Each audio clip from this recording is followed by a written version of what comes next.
when you bet on these awards, and I mentioned this ad nauseum. God, my eye looks awful. Sorry. I just realized. You know what to do. Yeah, but that's right. Teabag myself. Just get a little teabag action going. Yeah, I think that the thing that you want to do is figure out what is the archetype for who's won these awards in years past, right? And so for Offensive Player of the Year, which we're now looking at, like MVP is easy, right? It's the best quarterback in the league. You need to be the number 1 seed. You need to win your division, et cetera, et cetera. Offensive Player of the Year, we've seen up until like 2018, very often that it could be either a double dip for the best quarterback with just a monster season, right? Peyton Manning in 2013. He just such an incredible season that it was easy MVP, and he was the best offensive player. DeMarco Murray won in 2014, but then Cam Newton with his MVP season won it. Matt Ryan, just an insane season in 2016, and then Patrick Mahomes again in 2018. Well, the last 4 years, it's been basically the biggest bust out skill position guy at either running back or receiver. Michael Thomas, who had that set the all-time record for receptions with the Saints in 2019. Derrick Henry had the 2,000 yard season in 2020. Cooper Kupp in 2021 with that ridiculous year. And then Justin Jefferson last season. So to me, the best way to focus on this is to look at either a running back or a wide receiver, unless we think that the voting patterns have changed. Like, if Josh Allen goes out and throws for 5,000 passing yards and 50 touchdowns, he's going to win he's going to win both the awards, right? Like, there's just nothing you can do about it. But in lieu of that, I think the way to, and the odds back this up, the highest quarterback is Justin Fields at 20-1. He has the same odds for Offensive Player of the Year and MVP. I'd much rather bet him to win Offensive Player of the Year, because you do need to have a good team season, but you don't have to be the best team in football to win Offensive Player of the Year. Lamar Jackson, 25-1. Joe Burrow, 25-1. Jalen Hurts, 30-1. Those are your quarterbacks. Think about where those guys are relative to their MVP odds. They're jacked up because the belief now is that we're going to see a skill position guy win this. For me, this is so easy at the top. Christian McCaffrey at 15-1. And we can all say him. I don't even care. Like, we don't have to be different here. I can't believe he's not the favorite to win this award. He is on a team that's really good with like the third best Super Bowl odds or fourth best Super Bowl odds. It has been shown in a half season when he was traded, and he's like suited up 3 days after he was like 3 days after the deal actually went done and played and had a great game, that he can perform this Kyle Shanahan offense. Kyle Shanahan's going to move him around. He's going to have him in the backfield. He's going to have him split out. He's going to catch a ton of passes. He's going to run for a ton of yards. 15-1 is good value. He should be like 8-1 in my opinion to win this award. So for me, that's like a no-brainer. Yeah. In terms of betting on that.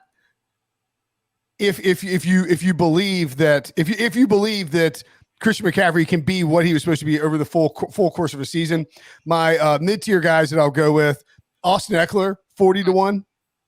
Chargers could be a 12-win team with old Beachbody Stafford. Finish second in that division in the AFC West. You don't have to win the division, and Eckler scores 20 touchdowns. And it'd be an easy pick, especially with the narrative that running backs don't matter. And you have a big running back season. They want to reward the running backs. Maybe Eckler is the play. I like CeeDee Lamb as well. I don't think I mentioned him in the rundown, but I think CeeDee Lamb at 35-1.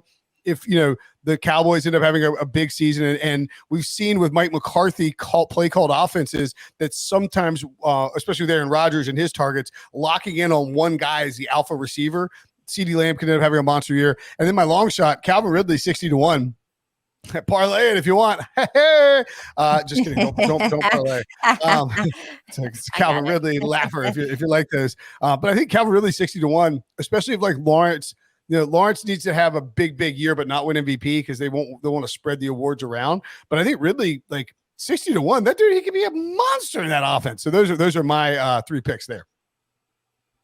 I think for offensive player of the year, I'm gonna go with the guy that's kind of like this era's version of either Curtis Martin or Barry Sanders. Susan Lucci, he's never going to get the rushing title because Derrick Henry is always right there, and that's what Tennessee does. But Nick Chubb quietly averages over 5 yards a carry every time. And it's just amazing to watch him just run because he doesn't have the swag. He doesn't wear gloves. Nothing about him looks like, oh, I'm going to go grab that Nick Chubb jersey. But he's super productive and super explosive, super dynamic, and is hella consistent. And I feel like if Watson is having the season I expect him to have, that means Chubb is going to have a fantastic season as well, too. And I think people underestimate how good you have to be to average 5 yards a carry in this era, in this style of offense that they run. So I like Nick Chubb as my favorite. My mid-tier guy is a San Francisco 49er, but it's Deebo Samuel. And watching Deebo Oh. Samuel just play football, Uh-huh. he's like if I could use a basketball reference, I would say he's someone just get buckets. Like he a hooper, right? And so when you watch him just go out there, he just be playing football. Doesn't matter if he's technically lined up as a wide receiver or listed as a wide receiver or as a running back. He just finds ways to get yards and put the ball in the paint. So for me, when you watch Deebo and just watch him have a phenomenal season at any position in crucial moments, make those clutch plays, I feel like he has a chance to really especially now that he dropped weight, he got in better shape and all that good stuff that they love to say in the offseason. He's my mid-tier guy. I would be willing to put some money on. Long shot, funny enough, is Justin Herbert because all the passing yards. I don't think Eckler to me is funny money because they don't want to run the ball at all. And Eckler is not really that dominant at running the football. They want to throw it. And they got weapons galore. They always have weapons at wide receiver and at tight end. Their offensive line, I think, is very underrated, especially what they've added recently on the interior. He should throw for over 5,000 yards. And we know the league they want him to be great. So they're going to give him something. If he's throwing for over 5,000 yards and has 40 plus touchdown passes and, cuts down on the fourth quarter intercepts with the game on the line, then, they'll find a way to give him this award because the stats will prove it. He'll have the wow plays. And I think that's something, especially at plus 3,000, to me, is a nice long shot that could potentially hit. I love that Deebo pick, actually. And I do think that, with Christian McCaffery coming to San Francisco, Deebo doesn't want to be outshined. He was the wide back beforehand. He didn't have a bad season last season, but I think Christian McCaffery took a lot of that shine away. So it seems to be that he's really motivated to show that he is just as good. So I do really like that pick. Obviously, we know with me, Christian McCaffery is the favorite. Like I've said it on this program probably no less than 50 times. So we don't need to go into that again.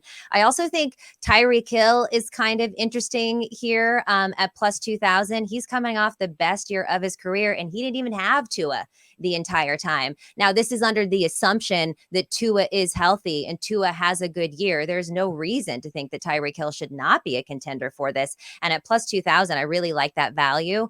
And when I look at someone like Devontae Adams at plus 3,000, put some respect on Jimmy Garoppolo's name, okay?